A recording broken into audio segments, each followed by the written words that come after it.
Quetta शाहरा gas leakage सबबा दू जिताई दमकन सरा स्रा के सबबा जालबूलो चुका हवार बाज मरदुम टप्पी। कोयटा शाहरा गैस लीकेज सबबा दू जिताई दमकन सरा स्रा के सबबा जालबूलो चुका हवार बाज मरदुम टप्पी।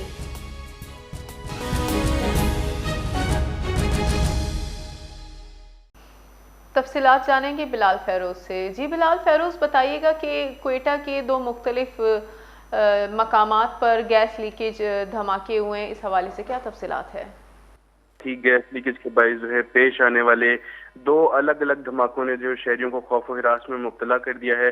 पुलिस के मुताबिक जो है कोयटा में आज पहला धमाका सब्जल रोड पर वाक़ एक रिहायशी घर में गैस लीकेज के बायस हुआ, जिसके नतीजे में जो है दो खवातीन और एक बच्चे समेत 4 अफराद झुलसकर जख्मी हो चुके हैं।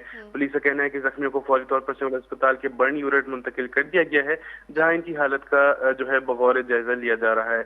दूसरी जानिब मुस्लिम इत्तेहाद कॉलोनी में भी गैस लीकेज के बायस एक और धमाका पेश आया, जिसमें जो है बाप बेटा झुलसकर जख्मी हो गए और दोनों जख्मियों को भी फौरी तौर पर बर्न यूनिट मुंतकिल कर दिया गया है।